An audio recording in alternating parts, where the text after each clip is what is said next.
ने दिल्ली में सैकड़ों लोगों ने रद्द की है तुर्की की बुकिंग। ट्रैवल एजेंसी लगातार रद्द कर रही है बुकिंग। आतंक का समर्थन करने पर तुर्की का विरोध हो रहा है और इसी को लेकर देखिए सामानों का भी बहिष्कार हो रहा है।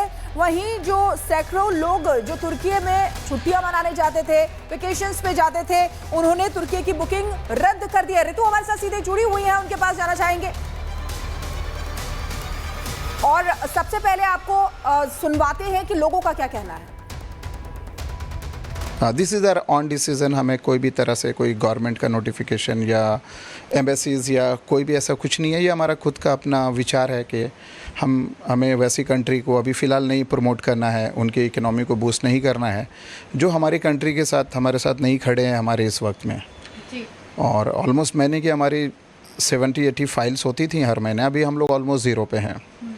बिल्कुल ना के बराबर फाइल है। मैक्स हर दिन हमारी कैंसिलेशंस हैं, बट इट्स ओके। हम कोई दूसरा डेस्टिनेशन प्रमोट करेंगे। और ऋतु हमारे साथ सीधे जुड़ गई हैं गाजियाबाद से, उनके पास जाएंगे। ऋतु देखिए सामानों का बहिष्कार तो हो रहा है, अब जो लोग घूमने जाते थे वो भी अब अपनी बुकिंग्स कैंसिल करा रहे हैं। हजारों करोड़ों का नुकसान जो है वो अब तुर्की को और अजरबैजान को झेलना पड़ेगा। ऋतु बिल्कुल शिखा, आपने ठीक कहा है और यही वजह है कि यहाँ पर जो प्लान है तुर्की को सबक सिखाने की देखने को मिल रही है, क्योंकि ये कहा जा रहा है कि एक हाथ यारी और दूसरी हाथ जो जिस तरीके से वो व्यवहार कर रहा है, जहाँ पाकिस्तान का सपोर्ट कर रहा है, ये दोनों हाथ नहीं चल सकता। और यहाँ पर जो फल मंडी है, यहाँ पे जो भारी मात्रा में कहा जाता है कि इम्पोर्ट किया जाता था, जो सेब है टर्किश सेब इम्पोर्ट किया जाता, लेकिन अब यहाँ पर पूरी तरीके से इसका बहिष्कार किया जा रहा है। हम बातचीत करते हैं जो फ्रूट सेलर्स हैं यहाँ पर उनसे। कितनी मात्रा में आप यहाँ पर जो टर्किश का आइटम था वो आया करता था अभी, और कैसे आप बॉयकॉट कर रहे हैं? मैं बिल्कुल बॉयकॉट कर रहा हूँ। मेरे पास फिलहाल 2 बक्से बचे हैं। 50-100 बक्से आते थे मेड है पर कि हाँ 2 बक्से बचे हैं। आज से बिल्कुल बंद कर रहा हूँ इसको। 2 बक्से बचे बिल्कुल फेंक दूंगा मैं। बेचूंगा नहीं बिल्कुल भी। कोई ले भी नहीं रहा। दिल्ली से मेरे पास फ़ोन भी आया था पार्टी का, मैंने मना कर दिया बिल्कुल कि मैं नहीं मंगाऊंगा टर्की का आइटम कुछ भी। पहली बात तो मंगाता था एप्पल ही में, दूसरा कोई आइटम है नहीं मेरे पास। बिल्कुल बंद कर दिया मैंने। ये बताइए, ये जो भारत पाकिस्तान के बीच में जो सैन्य संघर्ष कुछ दिनों पहले हो रहा था, अब हालात ठीक हुए हैं, लेकिन इसकी वजह से आपने ये फैसला लिया? जी बिल्कुल बिल्कुल, इसकी वजह से फैसला लिया।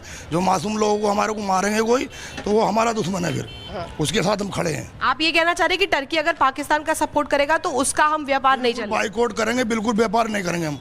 चाहे मिलो ना मिलो कुछ, हमें इस बात की कोई दिक्कत नहीं है। हमारे पास बेचने के लिए बहुत आइटम है, हम और कुछ बेच लेंगे, जरूरी नहीं है टर्की बेचेंगे। और कहाँ से आपके पास सेब? फिलहाल इंडियन सेब नहीं है स्टैम्प पे, इसलिए ये आता है, अन्य हम बेचते भी नहीं है। जब इंडियन सेब खत्म हो जाता है हमारे पास कोल्ड स्टोर का, तभी हम मंगाते हैं इसे। अच्छा, ये टर्की मेड सेब है, मैं चाहूंगी अब दिखाइए एक बार, इसकी रंग रंगत कैसी होती है? रंग रंगत में कोई फर्क नहीं है, केवल और केवल ये पतला छिलका होता है, इसमें टेस्ट थोड़ा मीठा होता है। अच्छा, बस इसमें फर्क। और भारतीय जो सेब होते हैं, चाहे किन्नौर के हो, कश्मीर के हो, वो भी सेम है? वो सबसे और बेटर होता है हमारा इंडिया का। हमारा बेटर होता। अब क्या है, खत्म हो गया सीजन, अब इसीलिए यही लेकर आते हैं लोग, मांगते हैं, डिमांड। ऋतु, हम देख रहे हैं कि किस तरीके से लोग वहां पे बहिष्कार कर रहे हैं। फिलहाल बहुत बहुत शुक्रिया हमारे साथ जुड़ने के लिए।